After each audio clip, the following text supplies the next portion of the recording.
some of the world's greatest companies were being formed in the middle of the crisis.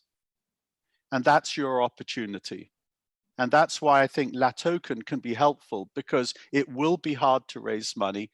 And Valentin and his team are here to try and help. As all of us, we're investors, so we are too. It will be harder to raise capital. It will be harder to create your team. It will be harder to get started. But the world is more supportive of digital entertainment, digital education, digital health, digital payments, digital investing, and so on than it has ever been. And I think that is the 5 to 10 year view. So I know that we could all scare each other with what's going to happen this year. But if you're an entrepreneur, try and be optimistic, try and look further out. I think that the world is changing rapidly. And I think for a tech entrepreneur, this is a good thing. Well, as Dave and I think a couple of the others said, it's harder than ever. You can't meet investors face to face because we're all stuck at home. And so you're going to have to figure out how to creatively network digitally and virtually into investor communities. I know that's why this event is being held. Every investor community is right now preparing virtual investor fundraising efforts. I know at Keiretsu, we have a very big one coming up in April, the 3rd week of April. So we're all adjusting to try and figure out how we can do due diligence electronically. The ICO boom and bust demonstrated that it was possible to raise capital electronically, but it also demonstrated it's very hard to do due diligence if you're reliant upon what people have shared electronically. So there's both a positive and a negative in that. I think that everyone here would probably agree with the sentiments: be lean, don't commit to spend a lot of money, try and bootstrap in this time frame, but think through, what would a fully digitally enabled version of my use case look like if the resistance to adoption has suddenly gone away? Absolutely. Thank you. No, it's great. It's a great panel. Thank you. So I'm Tess. I'm the founder of Tess Ventures. So I deploy capital directly with myself and my team. My background is a serial entrepreneur that I have started my own companies. And some of them actually I have brought it all the way to an acquisition. So that's why I want to pay it forward by starting my own VC fund to invest in early stage to other startups. And I know, LATOKEN, Valentina, the whole team has done a great job because we've all known each other for the last, 3 years. And my belief is blockchain technology still is the frontier tech that will still be very relevant no matter what cycle in the market we are in. And I personally, myself, very important 3 things. 1, we are still investing.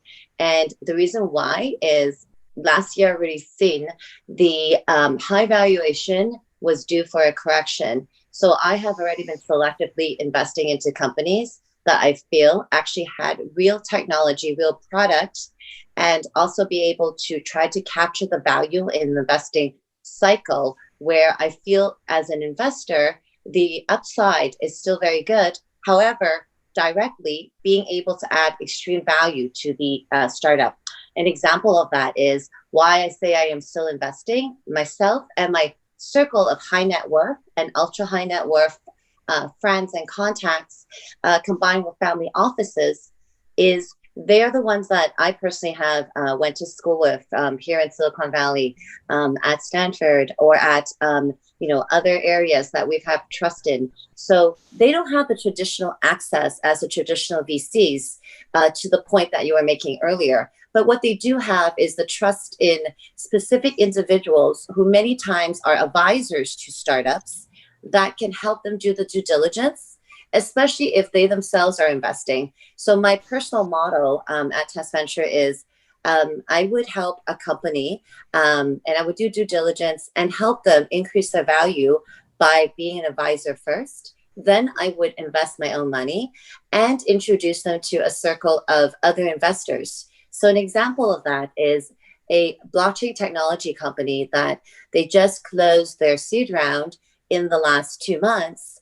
Basically, the company is called Login ID, And the reason why, if they're fundamental technology, no matter what cycle investors are investing, the seed round was, over 3 million, and they were introduced by myself and some other great advisors, largely to raise this capital pool. So traditional investors didn't have a chance to, see this, in the sense that the traditional VC funds here in Silicon Valley, due to the increased isolation that you're seeing in people. And so that may lead to even more deaths in Corona. And so solutions that are working to combat depression, anxiety, whatever, dealing with mental health, have a tremendous amount of potential in that space. In terms of startups that we're looking into, we are expecting we invest mainly in seed and A, to have at least 12 months of runway. We don't know how long this is going to take. We're expecting this to take a lot longer than people anticipate. And so that's something that is a minimum requirement for our Stanford investments. In terms of moving digitally, we are still moving.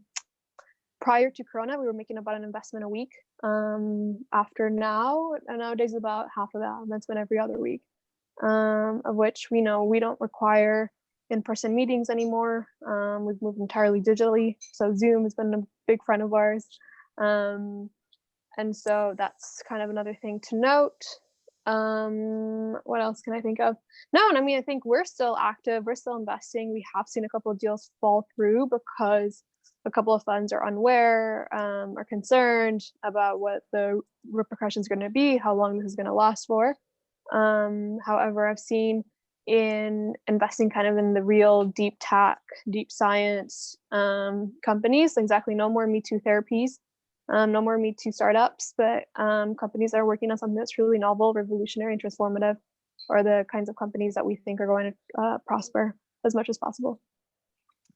So Amy, as I understand, your fund is still active. Correct. So when did you make your last investment? Personally, I closed the last investment about 10 days ago. The fund closed a deal last week.